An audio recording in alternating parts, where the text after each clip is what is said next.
Have you ever been afraid to be happy? I mean, it's not really like we fear happiness, but subconsciously we don't allow ourselves to be too happy because we're always waiting for the other shoe to fall.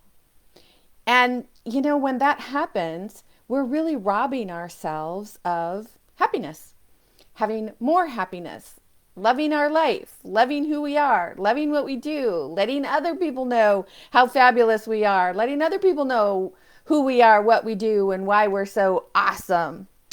Because we're always waiting for the other shoe to drop. We could get up on a certain day and say, oh gosh, I'm feeling really good. I think my outfit is great. It's good. I'm going to go out. I'm going to go out into the world or get in front of the camera and I'm going to share something. And then one little negative something experience will happen. And you're like, see, I knew it was too good to be true. And then we feed into our belief that every time something good happens, the other shoe drops.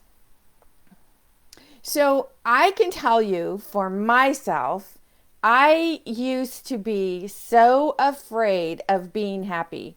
Woo! Let me tell you, and Maron, it took me forever to recognize that, to let that go. But you know what? Here's the secret. That doesn't mean that it doesn't crop up every once in a while for me. That doesn't mean that when I'm feeling really happy and loving my life and partying like purple, that something doesn't come into my thoughts that says, Nancy, but the thing is, now I recognize it. Now when it happens, I see it for what it is. It's that ego mind, that ego thought. But that ego thought can only happen because I created the belief somewhere in childhood about when something good happens, if you're too happy, something bad is going to happen. Some catastrophe is going to happen. And, it's interesting because for me, there were so many experiences in my childhood where I would feel like, oh, okay, it feels really safe to be happy right now. It feels really safe to laugh, like everything's going to be good. And then based on the way that I was raised, yeah, that was very short-lived. But here's the thing. When you really understand where that belief comes from, because it's taught to you by someone else who believes that. Whoa! When you realize that, now you understand that all that blaming that we did, all that, oh, it's my mom's fault, my dad's fault, my uncle's fault, my boss's fault, my whoever's fault. When you realize that, then you can say, oh, that is a belief that they have, and they talk about it a lot. And because I spend a lot of time with them, of course, growing up, you spend a lot of time with your parents and your caregivers and those people who have the most influence in your life. You start to take on that belief. And then as children, we grow up, we're adults, we bring that belief with us into adulthood, and we're walking around making choices based on something we were taught or intuited in childhood, and we don't even know that we're sabotaging our adult life because of something that someone else believed, something that someone else taught us. Now, here's the cool thing about that. When you begin to understand that doomsday thought that, oh my gosh, I can't be too happy because if I'm too happy, something's bound to happen to ruin this happiness. Ask yourself, is that true? I mean, is that really true? And here's the thing. Your ego mind will say, yes, let me tell you why it's true. And you'll think of all of these experiences from your past where that happened to be true.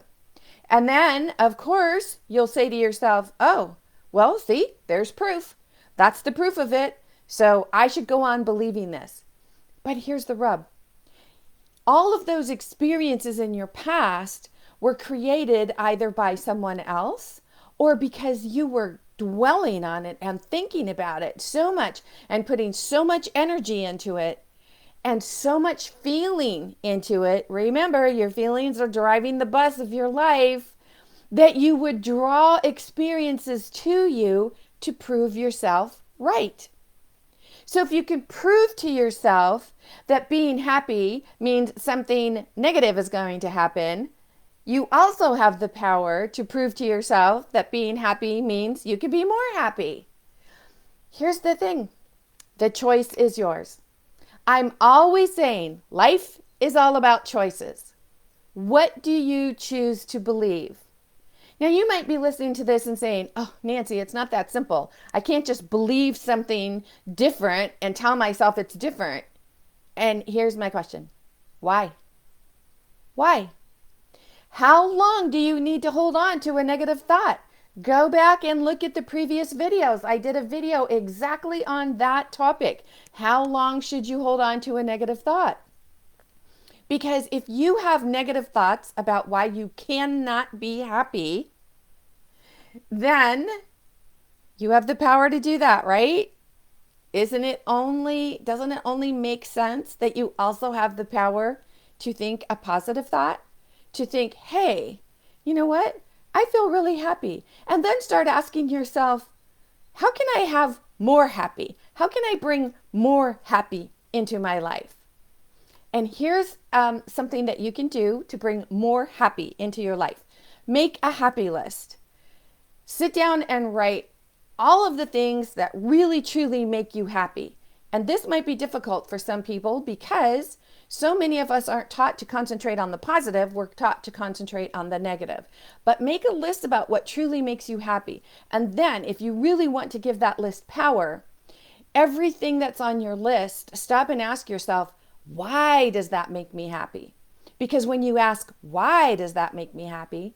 Then you start to add your feelings to that happy thought, that happy thing, that happy experience that you love so much.